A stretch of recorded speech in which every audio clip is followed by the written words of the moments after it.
Hi, everybody. This is Jason Rosenbaum, a political correspondent with St. Louis Public Radio. Over the past week, St. Louis Circuit Attorney Kim Gardner has faced arguably the biggest crisis of her political career. That's because there's been increasing pressure for Gardner to step aside after a man who repeatedly violated the terms of his house arrest seriously injured 17-year-old Janae Edmondson. The Edmondson case appeared to be the final straw for Attorney General Andrew Bailey.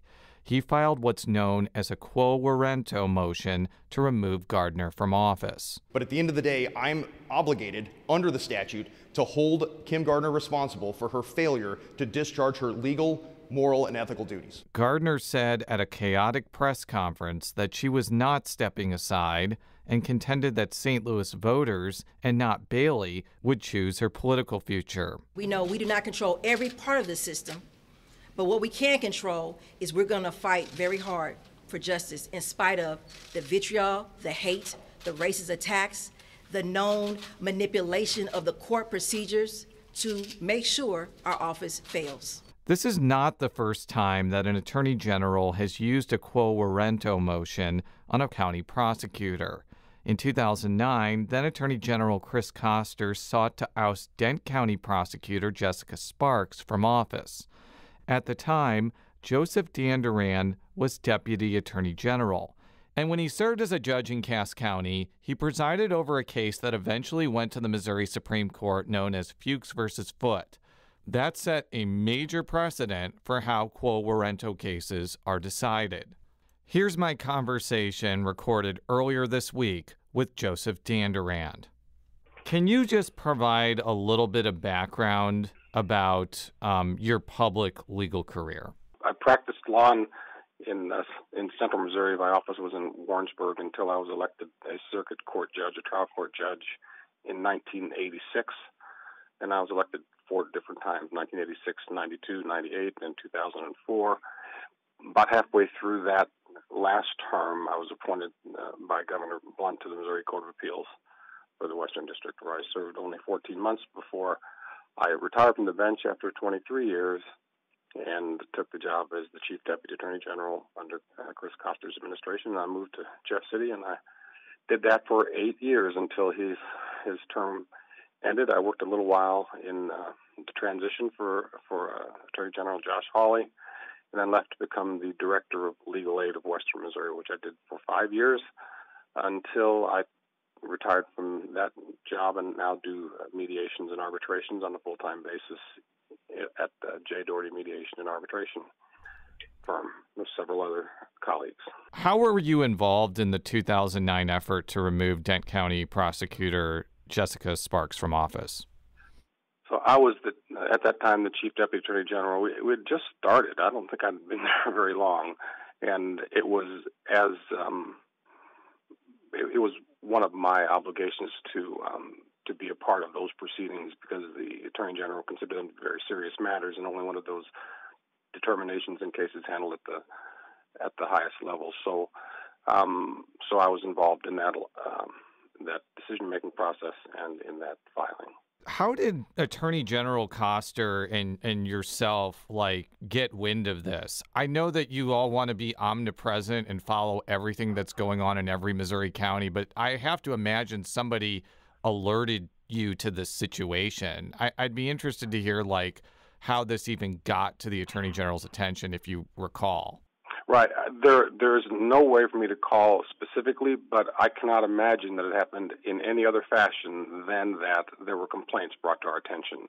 So anybody can ask the Attorney General to file a quo warranto, and that's usually the source of the initiation of the process. So the Attorney General will receive very many requests from maybe private citizens or others to review and potentially file a quo warranto against public officials.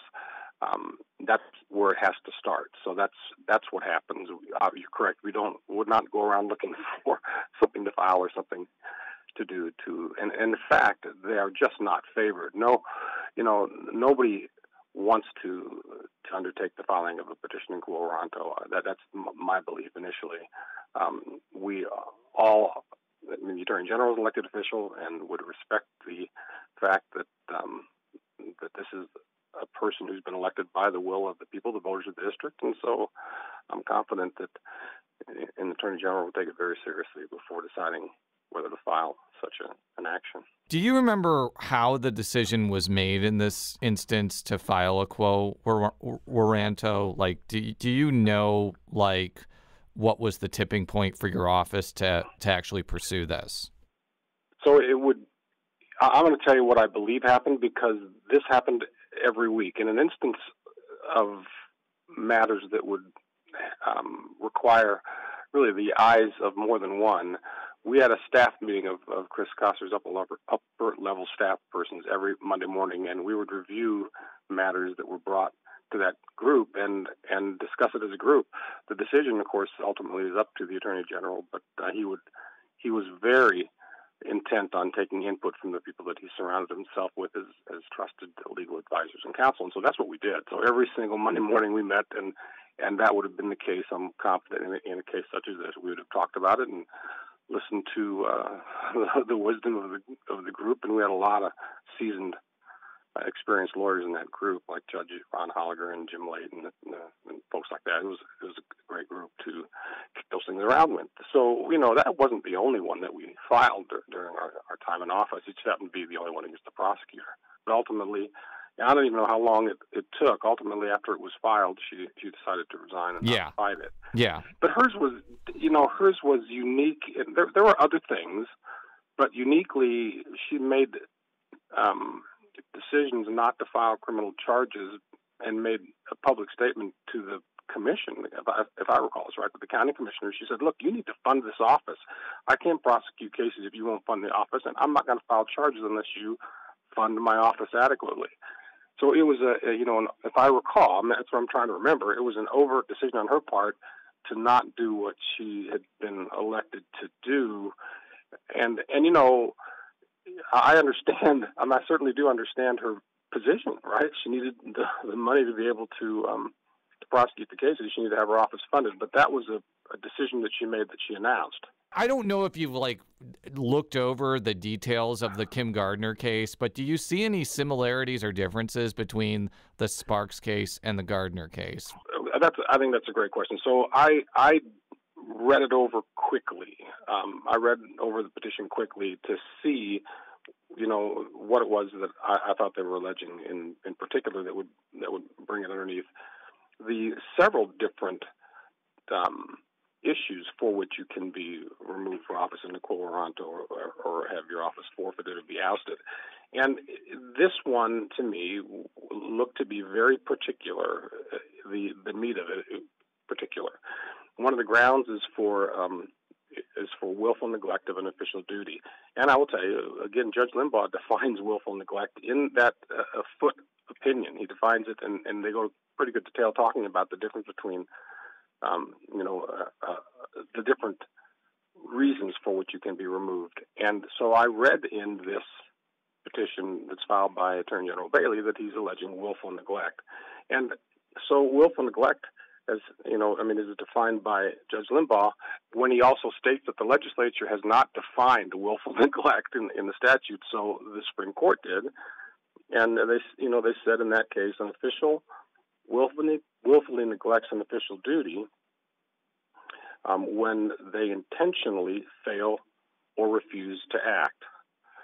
So that's what the finding was in the sheriff's case in Cass County, and that's, to me, what the meat of the allegation is here. So he's alleging she forfeited her right to continue working and finish out her term because of a claim that she willfully neglected her official duty by intentionally failing or refusing to act as within the parameters of what she was supposed to do as the elected prosecutor.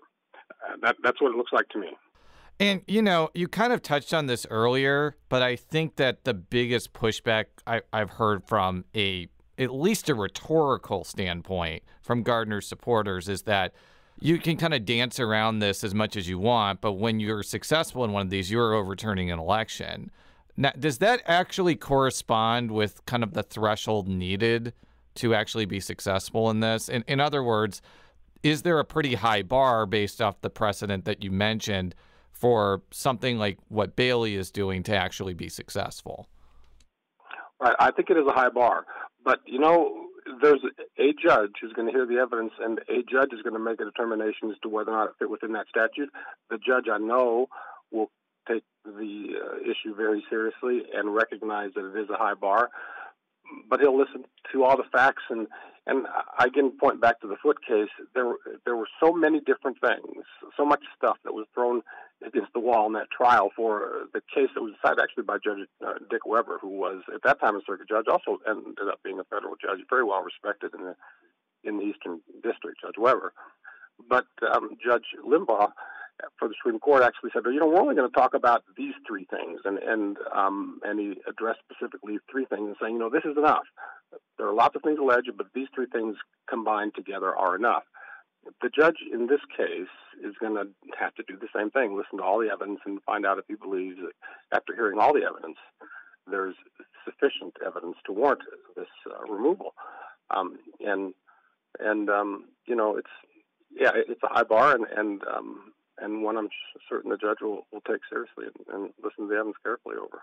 There's been some people I've talked to have said that if Bailey is successful, given that like the three legs of the stool that he's depending on is some of the details of the Janae Edmondson tragedy, some things about her not pursuing cases that are given to her by the St. Louis Police Department, and another about not notifying victims or keeping in contact with potential victims in crimes.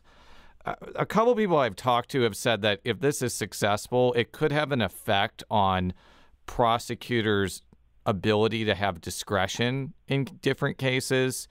I don't know if you dealt with this in the Sparks case or if you've thought about that particular point, but is it possible that if this is successful, it could have broader implications on prosecutorial discretion about when to pursue a case and when not to pursue a case? I think that there's no doubt that it will. And again, the way I differentiate the Sparks case, and I think it is a clear differential line, and that is that she actually said, I'm not going to do this. I'm not going to file these charges because, not because I'm using my discretion because they don't have merit or do have merit. It was simply, I'm not going to do this job because I don't have adequate funding from you county commissioners. So that's not what's being alleged here. And you're hitting a nail on the head when you describe what becomes a slippery slope for the judge and potentially the messages sent to prosecutors in the future. But this is not to say that there can't be evidence of a prosecutor's neglect of duty that is willful, that is so compelling that a quo warranto should issue. I just don't. Well, I shouldn't say I don't know of any. Actually, I should not say that.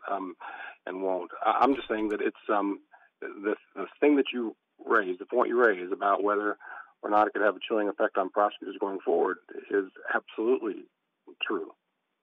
And so they may be looking over their shoulders. Who knows?